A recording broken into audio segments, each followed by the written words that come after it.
My dear friends, my dear masters, భగవద్గీతలో 2 చోట్ల పండితుడు అనే పదాన్ని ఉపయోగించబడుతుంది. నిన్న మనం చెప్పుకున్నట్టు అశోచ్యాన్ అన్వశోచస్త్వం ప్రజ్ఞావాదాంశ భాషసే గతాసూన్ అగతాసూంశ నా అనుశోచంతి పండిత. నిన్న సముద్రాల వారు కూడా ఇదే చెప్పారు, అవునా కదా? అశోచ్యాన్ దేనికోసమైతే ఏడవకూడదు, శోచ ఏడుస్తున్నావు, త్వం త్వం అంటే నువ్వు. అశోచ్యాన్ శోచ త్వం, అశోచ్యాన్ శోచస్త్వం. ఏడవకూడదు దానికోసం ఏడుస్తున్నావు. నేను ఆయన మంచిగా 2 ఉదాహరణలు చెప్పారు.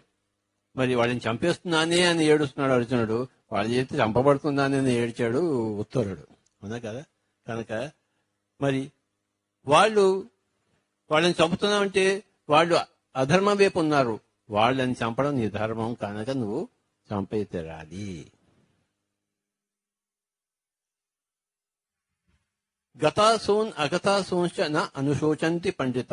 పండితుడు అనేవాడు గతించిన వాడి కోసం కానీ గతించబోయేవాడి కోసం కానీ ఏడవాడు, ఏడ్చేవాడు ఆ పండితుడు. ఇక్కడ ఒక చోట ఈ పండిత అనే శబ్దం వస్తుంది. భగవద్గీతలో 2 చోట్ల వస్తుంది పండితుడు అనే శబ్దం. ఇది మనం తెలుసుకోవాలి, ఎవరు పండితుడు ఎవరు కాదు. కనుక దేనికోసం ఏడ్చినా, నా అమ్మ చనిపోయింది అని ఏడుస్తున్నా, లేకపోతే నేను చనిపోతున్నాను అని ఏడుస్తున్నా, పక్కవాడు చనిపోతున్నాడని ఏడుస్తున్నా, దేనికి ఏడుపున్నా కూడాను మరి వాడు అపండితుడు. చచ్చిపోవడానికి ఏడవనప్పుడు ఇంకా వాడు నన్ను తిట్టాడని ఏడుస్తేలాగా, వాడు నన్ను కొట్టాడు అని ఏడుస్తేలాగా, అవునా? వాడు నన్ను అవమానం చేశాడు, నన్ను ఇంట్లోంచి గెంటేశాడు. ఇంట్లోంచి గెంటేస్తే బయటికి పోదాం, హాయిగా గోదావరి గట్టి మీద హాయిగా మనం ఉంచుకోదాం. గోదావరి గట్టికి చెప్పలు పడదాం మనం, హాయిగా ఉంది కదా ఇక్కడ. కనుక దేనికోసం ఏడ్చినా వాడు అపండితుడు. గతాసూన్ అగతాసూంచ నా అనుశోచంతి పండిత. నీ దగ్గర ఏడుపు ఉంటే నీ దగ్గర అపాండిత్యం ఉందన్నమాట, పామరత్వం ఉందన్నమాట, పాండిత్యం లేదన్నమాట. నువ్వు పండు కాలేదు, ఇంకా కాయగా ఉన్నావన్నమాట, పచ్చిగా ఉన్నావన్నమాట. పండు వాసనలోగా ఉంటుంది, కాయ పండు అయినప్పుడు వాసన వస్తుంది. ధ్యానం చేయకముందు ప్రతి ఒక్కడు కాయలా ఉంటాడు, ధ్యానం చేసిన తర్వాత పండు అవుతాడు. ధ్యానం చేయకముందు అందరూ పామరుడు అంటారు, ధ్యానం చేసిన తర్వాత పండితుడు అంటారు. అండర్స్టాండ్?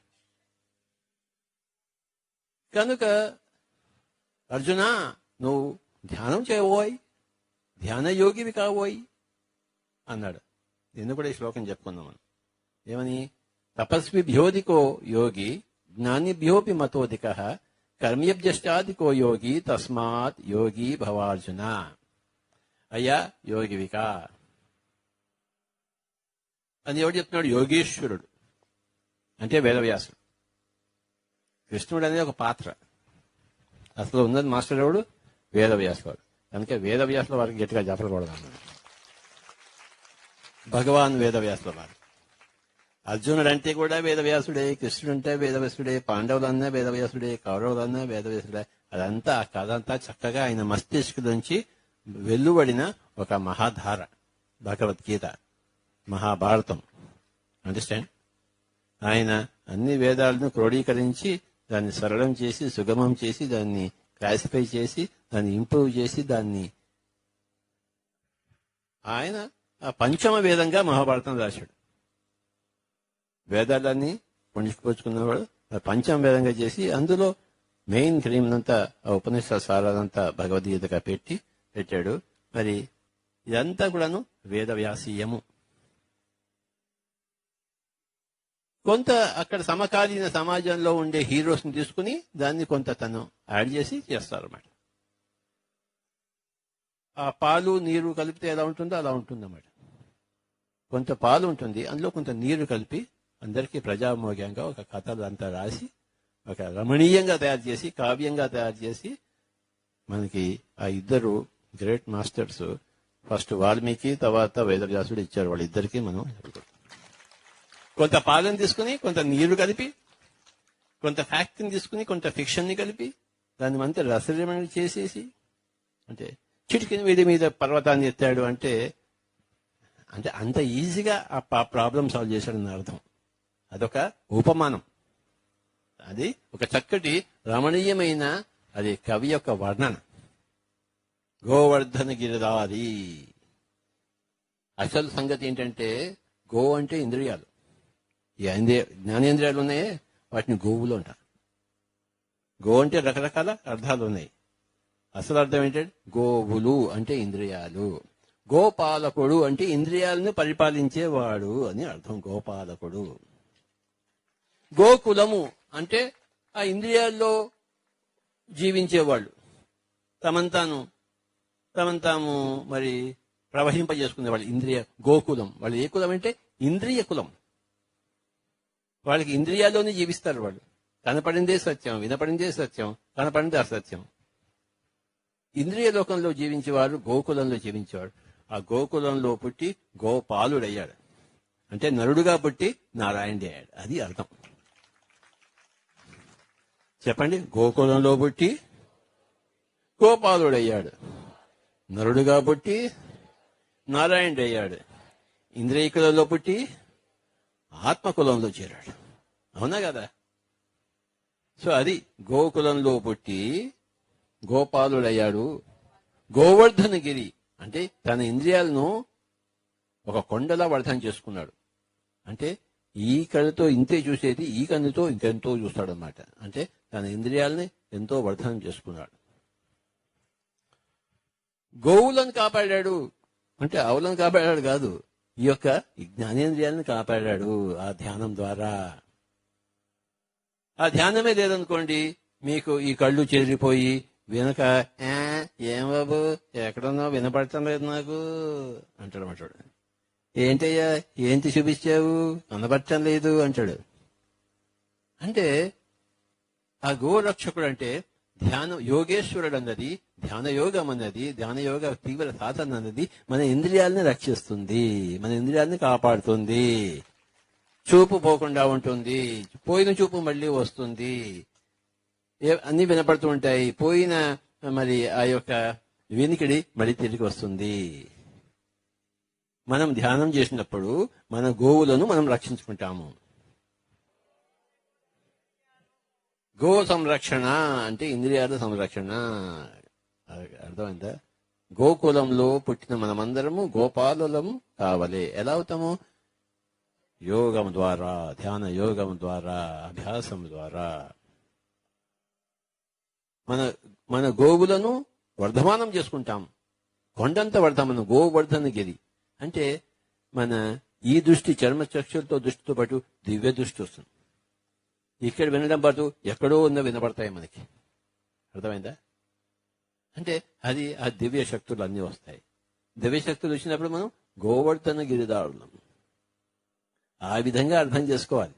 ప్రతిదాని వెనకాట్ల ఒక గూఢమైన నిగూఢమైన అర్థం ఉంటుంది. అండర్స్టాండ్? దశరథుడు అయోధ్యను పరిపాలించాడంటే, దశరథుడు అంటే దశ అంటే 10, రథుడు అంటే 5 జ్ఞానేంద్రియాలు 5 కర్మేంద్రియాలతో జీవుడు అయోధ్య అంటే యుద్ధం చేత కూడా జయింపబడిన దాని అంటే శరీరం అంటే శీర్యతే ఇది శరీర, ఆ శరీరంలో ఉండి పరిపాలిస్తున్నాడు జీవుడు అని దశరథుడు. అది అర్థం. అర్థమైందా? ప్రతిదానికి అర్థం ఉంటుంది. అది మనం తెలియక మనం సతమతం అవుతుంటాం. Okay, everything is science. ఎవరైతే గోవులు ఈక్వల్ టు హిందువులంటే ఆవులను సంరక్షించాలండి, మరి కోడిని మేకని తినచ్చా? శుభ్రంగా తినచ్చండి, దానికేంటి? ఆవులను మటుకు సంరక్షించాలి, మేకలను కప్పలను మటుకు బాగా తినవచ్చు. ఆ గోవుకి, ఆ ఆవుకిను ఆ మేకకి తేడా ఏమీ లేదు. అక్కడ చెప్పబడింది హిందువులంటే గోవుల సంరక్షణ అంటే గోవులంటే ఈ ఇంద్రియాల సంరక్షణ. కానీ ఆ జంతువులు ఎవడు ఎప్పుడు ఎక్కడ ఏ జంతువుని చంపకూడదు. కనుక గోకులంలో పుట్టిన గోపాలుడు మరి అందరినీ వశం చేసుకున్నాడు. ఎవరైతే తమ వశంలో తాము ఉంటారో వారు అందరినీ వశం చేసుకుంటారు.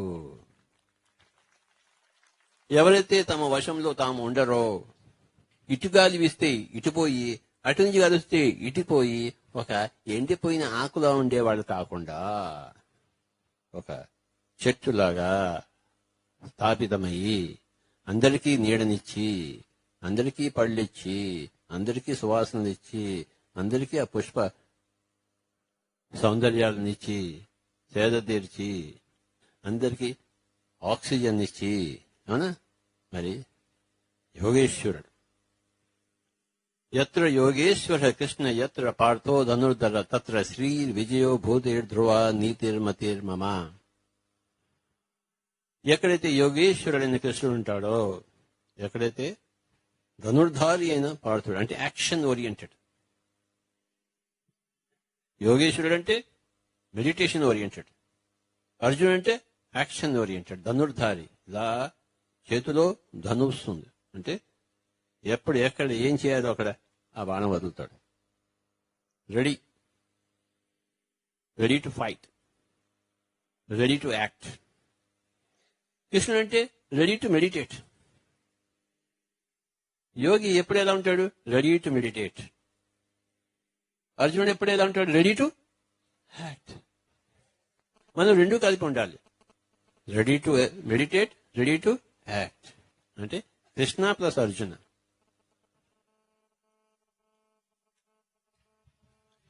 కృష్ణుడు అంటే ఓవర్ సెల్ఫ్, అర్జునుడు అంటే అండర్ సెల్ఫ్. కృష్ణుడు అంటే పూర్ణాత్మ, మన పూర్ణాత్మ పై లోకంలో ఉంది. ఆ పూర్ణాత్మ నుంచి ఒక కిరణమే ఈ జీవాత్మ. మరి ఇక్కడ ఉన్న వాళ్ళందరికీ పైన పూర్ణాత్మలు ఉన్నాయి. అందులో వచ్చిన కిరణాలే ఇక్కడున్న జీవాత్మ. అర్థమైందా? ఆ పూర్ణాత్మ అక్కడ ఉంది, ఈ జీవాత్మ ఇక్కడ ఉంది. ఇక్కడ ఏం చేస్తుంది? యాక్షన్ చేసి మెడిటేషన్ చేసి తెలుసుకుని మళ్ళీ అలా పైకి పోయి పూర్ణాత్మలో చేరుతుంది. మళ్ళీ పూర్ణాత్మ అక్కడే ఉంటుంది. అక్కడి నుంచి ఇంకో రే వస్తుంది భూలోకానికి. మళ్ళీ ఇక్కడ మళ్ళీ పుట్టి పెరిగి కొట్టి తిట్టి రక్కించుకుని అన్ని చేసి మళ్ళీ జొయ్యమని పైకి పోతుంది. అక్కడ పూర్ణాత్మ మళ్ళీ ఇంకో రే.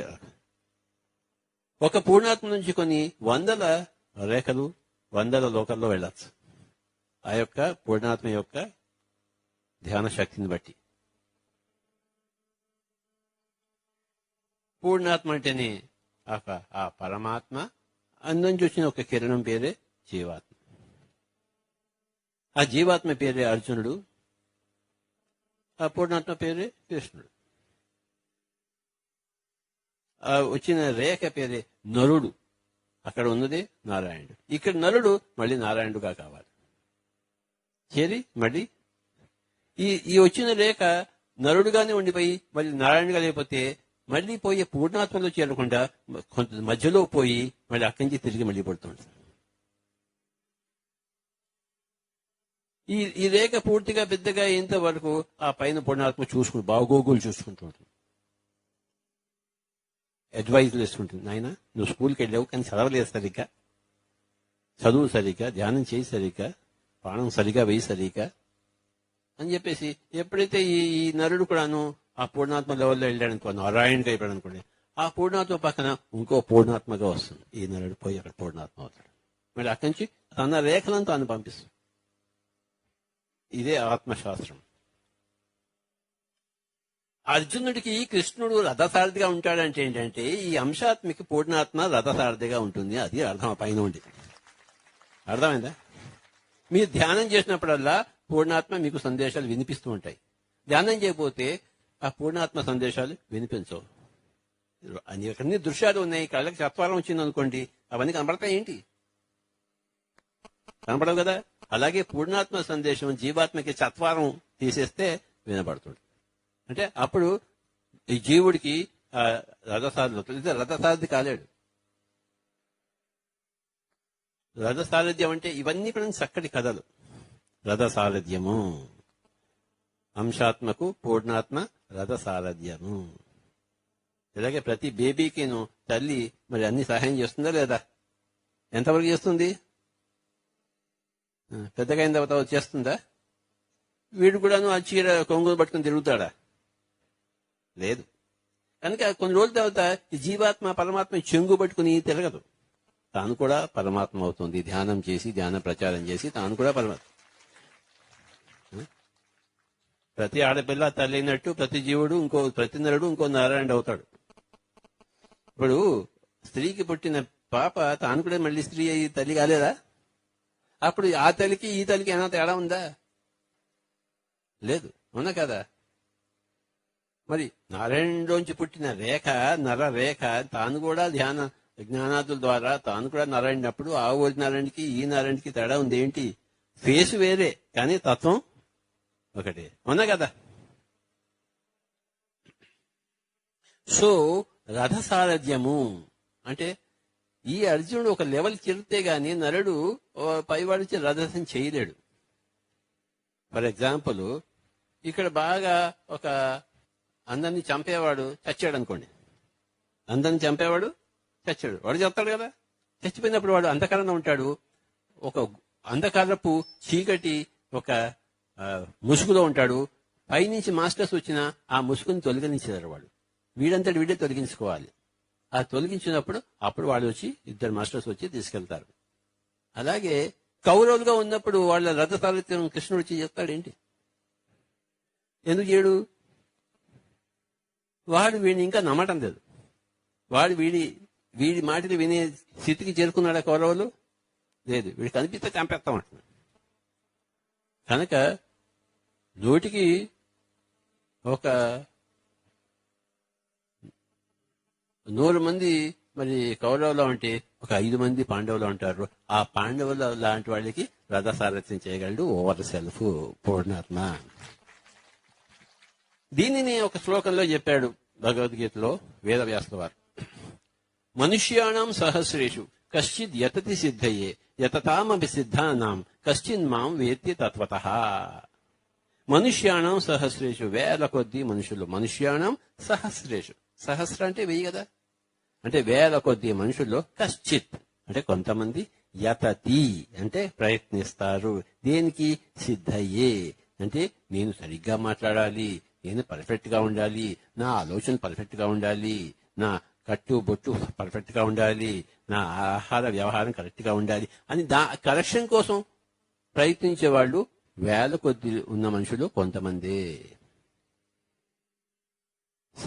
మనుష్యాణం సహస్రేషు కశ్చిద్ యతతి సిద్ధయే యతతామపి సిద్ధానాం కశ్చిన్ మాం వేత్తి తత్వతః. యతతామపి సిద్ధ అంటే అలా పర్ఫెక్షన్ కోసం ప్రయత్నించే వాళ్ళలో కొంతమంది పర్ఫెక్ట్ అయిపోతారు.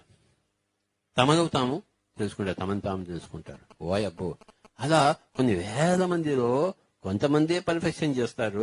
మిగతా వాళ్ళంతా ఇంకా ఎంత దరిద్రంగా జీవించాలో వాళ్ళు జీవిస్తుంటారు. రోజుకి ఇంకో 3 చికెన్లు, ఇంకో 3 కోళ్లు. అంటే కొన్ని వేల మంది మనుషుల్లో కొంతమంది నేను కరెక్ట్ గా జీవించాలి అని కోరుకుంటారు. అలా కోరుకుంటే కొంతమంది అందులోంచి కరెక్ట్ గా జీవించేస్తుంటారు. అలా కరెక్ట్ గా జీవిస్తున్న వాళ్ళ పేర్లే పిరమిడ్ మాస్టర్లు. అది ఎవరయ్యా పిరమిడ్ మాస్టర్లు అని క్వశ్చన్ చేసుకుంటే భగవద్గీతలో ఆన్సర్ ఉంది. మనుష్యాణం సహస్రేషు కశ్చిద్ యతతి సిద్ధయే యతతామపి సిద్ధానాం కశ్చిన్ మేమి వార్త. అంటే ఆ వేల కొద్ది మనుషుల్లో కొంతమందే ప్రయత్నిస్తారు. ఆ వేల కొద్ది కొంత ప్రయత్నించే వాళ్ళలో చేరిన వాళ్ళు పిరమిడ్ మాస్టర్లు. వాళ్ళంతా ఎక్కడ ఉంటారంటే పేరవరంలో ఉంటారు. అయ్యా చెప్పాలి కూడా, పేరవరానికి చక్కటి గోదావరి నదీ తీరము, చక్కటి పంట పొలాల మధ్య. అవునా కదా? చక్కటి గాలి, వాయబ్బా ఎలా ఉంది? స్వర్గంలో ఉంది. మన పిరమిడ్ స్పిరిచువల్ సొసైటీ మూమెంట్ కి ఇది 3వ కోహినూర్ వచ్చిన. ఇది ఫస్ట్ దేమో ఎక్కడ? బెంగళూరు. రెండవది ఎక్కడ? కల్తాలు. మూడవది ఎక్కడ? దీన్ని ఏమంటారంటే ముచ్చటగా 3వది. అర్థమైందా? ముచ్చటగా 3వది. కనుక వాసాంసి జీర్ణాన్ని యథా విహాయ నవాని గృహ్ణాతి నరో పరాణి తథా శరీరాన్ని విహాయ జీర్ణాన్ని అన్యాన్ని సంయాతి నవాని దేహి. వాసాంసి అంటే బట్టలు, ఇగో ఇవి బట్టలు. జీర్ణాన్ని అంటే జీర్ణించిపోయిన, శిథిలమైపోయిన. వాసాంసి జీర్ణాన్ని యథా అంటే ఏ విధంగా, విహాయ అంటే విసిరేస్తాము, విహాయ అంటే విసిరేయడం. వాసాంసి జీర్ణాన్ని యథా విహాయ నవాన్ని గృహ్ణాతి నరోపరాణి. నవాన్ని అంటే కొత్తది, గృహ్ణాతి అంటే వేసుకోవడం, విహాయ అంటే విసిరేయడం, గృహ్ణాతి అంటే వేసుకోవడం. నవాన్ని గృహ్ణాతి నరోపరాణి, ఇతరమైన కొత్త బతుకులు ఎలా అయితే వేసుకుంటాడో తథా శరీరాన్ని విహాయ జీర్ణాన్ని, జీర్ణించిన శరీరాలను విసిరేసి నవాన్ని గృహతో. మై డియర్ ఫ్రెండ్స్, అది సంగతి. కొత్త బట్టలు వేసుకున్నాము, ప్రతి జన్మలో కొత్త బట్టలు. ఇది పాతదైపోయింది ఈ శరీరము, రేపు రెండో ఇస్తాడు. అది ట్రూత్. జీర్ణాన్ని అన్యాని సంయాతి నవాని దేహి. దేహి అంటే ఆత్మ, దేహము అంటే శరీరము, దేహంలో ఉండే ఆత్మ పేరే దేహి. తర్వాత అశోచ్యాన్ని అన్వశోచొస్తాం. నువ్వు ఏడవకూడదు దానికోసం ఏడుస్తూ గొప్ప గొప్ప మాటలు చెప్తున్నావే. ప్రజ్ఞావాదాంశ భాషసి, గొప్ప గొప్ప ప్రజ్ఞావాదం అంటే గొప్ప గొప్ప మాటలు చెప్తున్నావు. నేను భిక్షమెత్తుకుంటా అని చెప్పేసి నేను గొప్ప మాటలా? భిక్షమెత్తుకోవడం గొప్ప కాదు, వాళ్ళందరూ చెప్పడం గొప్ప. అవునా కదా? చేస్తాను. వాళ్ళు ఊరినంతా నాశనం చేస్తున్నారు వాళ్ళు. చేస్తాను. మరి వాళ్ళని నాశనం చేయడం కోసం నువ్వు పెట్టావు. ఇలాగే రామాయణంలో కూడాను రాముడు ఒకసారి ఏమవుతుందంటే, ఆయన హై స్కూల్ అయిపోతుంది. హై స్కూల్ అయిపోయిన తర్వాత వాళ్ళ ఫాదర్ ఏం చేశాడంటే, నలుగురు పిల్లల్ని పోయి అంతా చూసి రండారా అని పంపించాడు. ఫాదర్ చూసి రండారు, ఎంజాయ్ చేయండి రా అన్నాడు. అంటే వీళ్ళు ఎంజాయ్ చెప్తారా? ఎక్కడ ఏ గడ్డ ఉంటే ఆశ్రమంలో దూరి అక్కడ అన్ని నేర్చుకుంటూ ఉండేవాళ్ళు. 2 months హాలిడేస్ అయిపోయిన తర్వాత మళ్ళీ తిరిగి వచ్చిన తర్వాత రాముడు ఏం చేశాడంటే, ఆయనకి వైరాగ్యం వచ్చేసి ఒక రూమ్ లో లోపల గడియ పెట్టుకుని కూర్చున్నాడు. నేను బయటికి రాను, ఆ ఆశ్రమాల్లో అంతా ధ్యానం గురించి చెప్పేది, నేను ధ్యానం చేసుకుంటాను, నాకు రాజ్యం అవుతున్నాడు. ఎవడు? మిస్టర్ దశరథ్ రామ్. అప్పుడు ఇంకా సీతారాం కాలేదు, అయ్యాడా? దశరథ్ రామ్. అప్పుడు ఏమిటి ఇలా చేస్తున్నాడని చెప్పేసి ఆ వశిష్ఠుడిని, విశ్వామిత్రుని అందరిని పిలిచి చెప్తే, నాయనా నువ్వు గత జన్మలోనే గొప్ప ఓవర్ సెల్ఫ్, నువ్వు కదాక చీరిపోయావు, మళ్ళీ తిరిగి అందరిని రక్షించడం కోసం వచ్చావు, నువ్వు ధ్యానం చేస్తా అంటే ఎలాగయ్యా బాబు? అవునా కదా? ఇప్పుడు నీ కర్నూలులోని కూర్చొని ధ్యానం చేసుకోవచ్చా కూడదా? చేసుకుంటే కరెక్టా? నేను ఆ ఊళ్ళన్నీ తిరిగితే కరెక్టా? నేను అక్కడే ఉంటుంటే మీ అందరి గతి ఏమయ్యేది? కనుక ఎవరు చేయవలసిన పని వాళ్ళు చేయాలి. అని చెప్పి, రామా నువ్వు ధ్యానం కోసం రాలేదు, నువ్వు ధ్యానం చేసుకునే వాళ్ళని ఆ రాక్షసుల నుంచి రక్షించడం కోసం నువ్వు పెట్టావు, ఆ పర్పస్ తీసుకుని పెట్టావు అంటే రాముడు ఏమన్నాడు? గొళ్ళని తీయలేదు. కాకమ్మ కాబోలు మీరందరూ చెప్తారు, మీరందరూ బాగా ధ్యానం చేసుకుంటే నేను వద్దంటారా? అమ్మా నేను మీ వల్ల చెప్తే పడను. అలా కాదు నేనని చెప్పేసి ఒక 10 రోజులు రాముడికిను వశిష్ఠుడికి సంవాదం జరుగుతుంది. ఎలాగైతే అర్జునుడికి కృష్ణుడికి సంవాదం భగవద్గీత అయిందో, రాముడికిను వశిష్ఠుడికి సంవాదం ఏమైంది? వశిష్ఠ గీత. ఎంతమంది వశిష్ఠ గీత చదివారు ఇక్కడ? చేతిపై కదండి. సో కౌరవ్ లాంటి వాడికి శ్రీకృష్ణుడు దొరకడు, పాండవు లాంటి వాడికి శ్రీకృష్ణుడు దొరకడు. శ్రీకృష్ణుడు అంటే వాళ్ళ ఓవర్ సెల్ఫ్. ప్రతి జీవాత్మ, కౌరవుల జీవాత్మలు, పాండవులు జీవాత్మ వాళ్ళ ఓవర్ సెల్ఫ్ ఉంటాయి కదా, వాళ్ళ ఓవర్ సెల్ఫ్ వీళ్ళు దొరకదు. ఎందుకంటే వీడు ఇంకా శుద్ధం కాలేదు. కళ్ళకి సత్వారం వచ్చింది, చెవి వెనికిడిపోయింది, చూపు పోయింది, ఆలోచన శక్తి పోయింది. ధ్యానం చేస్తే అన్ని తిరిగి వస్తాయి.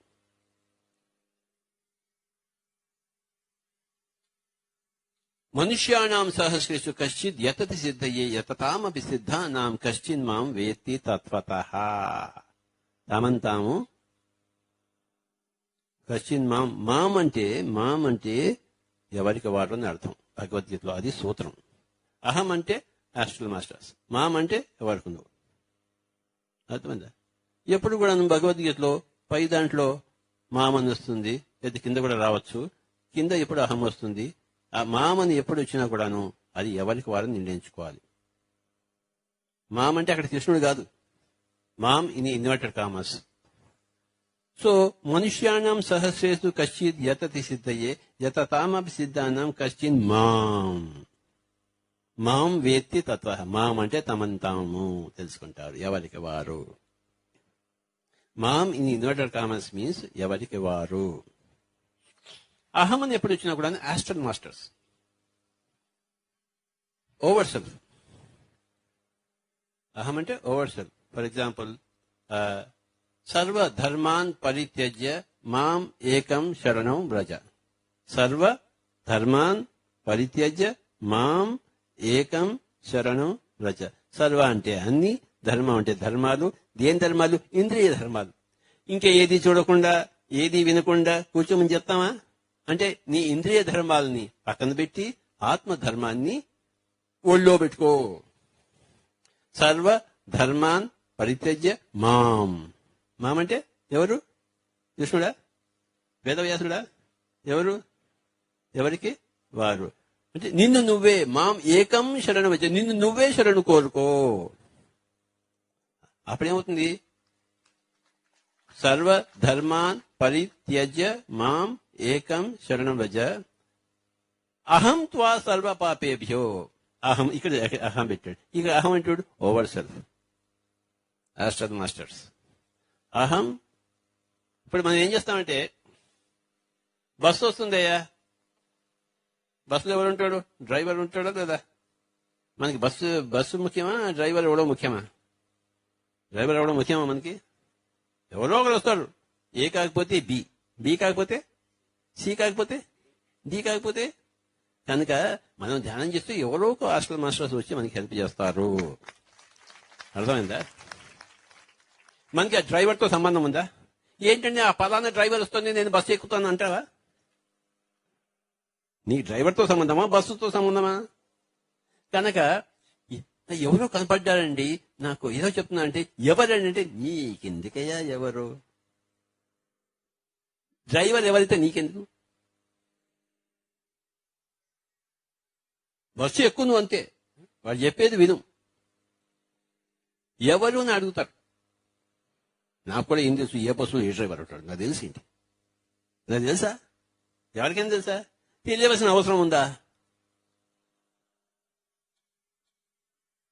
అహం అంటే ఆ ఓవర్ సెల్ఫ్ గాని, ఎవరో ఆస్టర్ మాస్టర్ గాని, అహం త్వా సర్వ పాపేభ్యో, నేను త్వా అంటే నీ యొక్క సర్వ పాపేభ్యో, నీ యొక్క సర్వ అనర్థాలను పాపాలను తొలగిస్తాను, అంటే మాఫ్ చేస్తాను, రుణమాఫీ.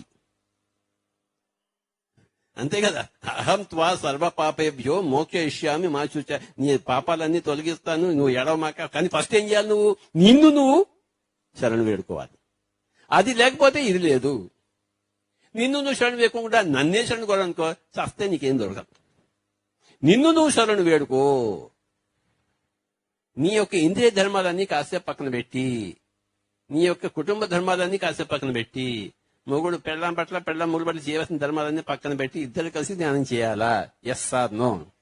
అప్పుడు పైవాడు వచ్చి చేస్తాడు మ్యాచింగ్ ప్రావిడెంట్ ఫండ్. నువ్వు 10,000 రూపాయలు పెట్టావనుకో, గవర్నమెంట్ ఏం చేస్తుంది? 10,000 రూపాయలు వస్తుంది. నువ్వు 10 రూపాయలు పెట్టావనుకో, గవర్నమెంట్ ఏం చేస్తుంది? నువ్వు 0 పెట్టావనుకో, గవర్నమెంట్ ఏం చేస్తుంది? దీన్ని ఏమంటారంటే మ్యాచింగ్ ప్రావిడెంట్ ఫండ్. ఇదే చరమ శ్లోకం అంటారు భగవద్గీతలో. చరమ శ్లోకం పేరు ఏంటంటే, సర్వధర్మాన్ పరిత్యజ్య మాం ఏకం శరణం వ్రజ అహం త్వా సర్వ పాపేభ్యో మోక్ష మా శుచ. Don't worry. మా శుచ అంటే ఏంటి? Don't worry. చెప్పండి. మా శుచ, don't worry. You do that, we will do this.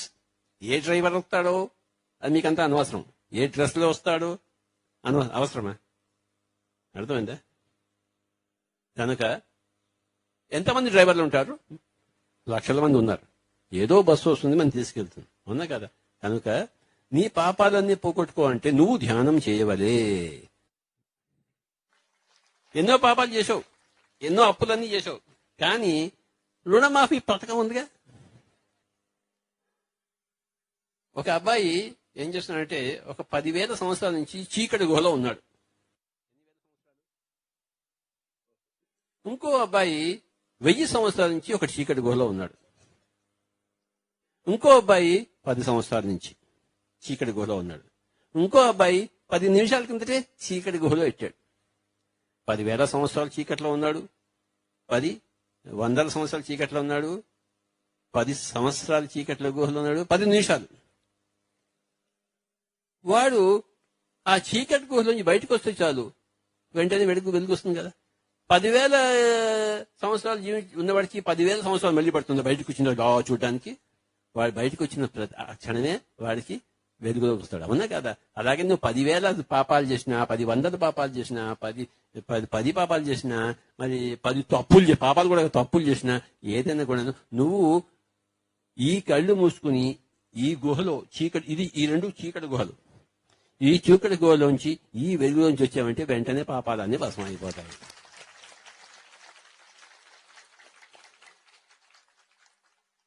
చరమ శ్లోకము. సర్వధర్మాన్ పరిత్యజ్య మాం ఏకం శరణం వ్రజ, అహం త్వా సర్వ పాపేభ్యో మోక్షయిష్యామి మా శుచ. అన్ని ధర్మాలను పక్కన పెట్టి నీకేవేవైతే తెలుసు అనుకుంటున్నావు, సంఘ ధర్మము, కుటుంబ ధర్మము, శరీర ధర్మము, ఓకే, అన్ని పక్కన పెట్టి, ఓకే, సర్వధర్మ మాం ఏకం శరణం, నిన్ను నువ్వు మట్టుకే శరణు కోరుకో, ఆత్మనే శరణు కోరుకో. ఏకం మాం ఏకం, దాన్నే మాం ఏకం శరణం వ్రజ, అహం త్వా సర్వ పాపేభ్యో నువ్వు ఎన్ని వేల పాపాలు చేసినప్పటికీ రుణమాఫీ. కొంతమంది ఏమంటారు తెలుసా, మేము ధ్యానం చేస్తున్నామంటే మాకు ఆ మధ్య అన్ని తగ్గిపోయానండి, కానీ మళ్ళీ కొత్తగా రోగాలు వస్తున్నాయండి. అంటే మేము ధ్యానంలో కాదు, మేము ధ్యానంలో కామా, మళ్ళీ రోగాలు ఎందుకు వచ్చాయి? పక్క వాళ్ళు కడతారు, ఏమిటి ఆయన నువ్వు ధ్యానం చేస్తున్నావు, మళ్ళీ దగ్గు పరిచయం వచ్చిందంటే మళ్ళీ నువ్వు అలా కింద పడిపోయావేమిటి అని పక్క వాళ్ళు అడుగుతారేమో వీడికి భయం. వీడికి లేదు, పక్క వాళ్ళు అడుగుతారేమో భయం. అంటే నువ్వు చేసుకున్న పాపాలు కొండంత అయినప్పుడు, నువ్వు చేసుకున్న ధ్యానం రవ్వంత అయినప్పుడు, ఆ రవ్వంతకి రవ్వంత అవుతుంది, మళ్ళీ పెరుగు వస్తుంది కదా. ధ్యానం చేయాలి, సమతూకం కావాలి. కనుక చేసిన అప్పులను తీరాలంటే నువ్వు అంత మాం ఏకం శరణం వచ్చి అంత చేయాలి. పైవాడు ఎవడు మాఫ్ చేయడు, అది అంతా డైలాగులు, వీడే చేసుకోవాలి. అందుకే ఏం చెప్పారు, మేము ఎన్ని డైలాగులు చెప్పానా, మేము నిన్ను తీసేస్తున్నామని చెప్పినా అసలు శ్లోకం ఏంటంటే భగవద్గీతలో, ఉద్ధరేద్ ఆత్మనాత్మానం ఆత్మానం అవసాదయేత్ ఆత్మవ్య ఆత్మనో బంధు ఆత్మైవ రిపురాత్మన. ఎంపైర్ అవుట్ అంటాడు క్రికెట్ లో, ఎంపైర్ అవుట్ చేశాడు, వీడే అవుట్ అయ్యాడా? వాడు ఏమంటాడు, నన్ను ఎందుకు అవుట్ చేసావు అంటాడు. నేను అవుట్ చేయలేదు, నువ్వే అవుట్ చేసుకున్నావు అంటాడు. నువ్వే కాదు అడ్డం పెట్టావు వికెట్ కి. రూల్స్ ఉన్నాయి, రూల్స్ ప్రకారం అవుట్ ఇచ్చాను. న్యాయమే. కనుక ఉద్ధరే ఆత్మానం, ఆత్మను ఆత్మే ఉద్ధరించుకోవాలి. ఆత్మానం నా అవసాదయేత్. అవసాదం అంటే క్షీణింపజేసుకోవడం. నువ్వు ఇంకా చికెన్ మటన్ తిన్నావు అనుకో, నేను ఏం చేసుకుంటున్నావు అప్పుడు? క్షీణింపజేసుకుంటున్నావు. తినద్రా అని చెప్పాను, వాడేం చేశాడు?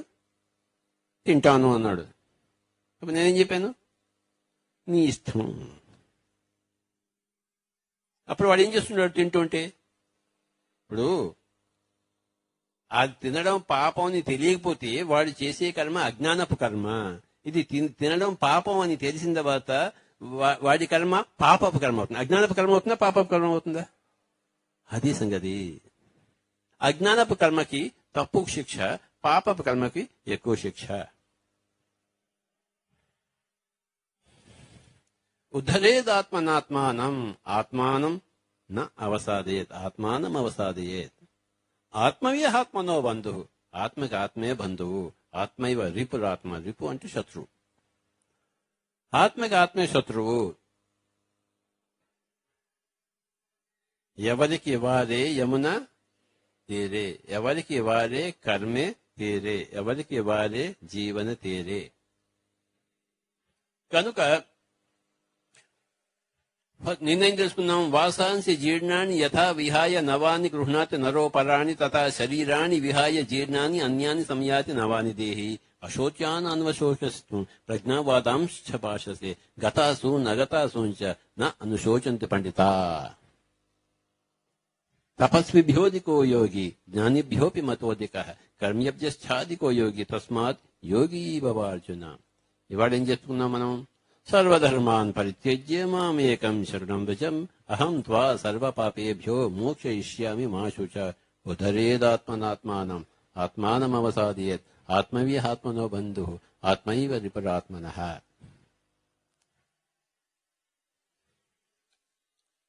మన బస్సు అనేది మన శరీరం, డ్రైవర్ అనేది మనం. నా బస్సు, నేను డ్రైవరు. నా బస్సు ఎడిపోతుందండి, ఎడిపోతుంది. పేరవరం పోతుందా, కాకినాడ పోతుందా? ఒక్కొక్క బస్సుకి ఒక్కొక్క డ్రైవర్, అవునా కదా? ఈ బస్సులన్నీ ఇప్పుడు పేరవరం చేరాయి. అర్థమైందా?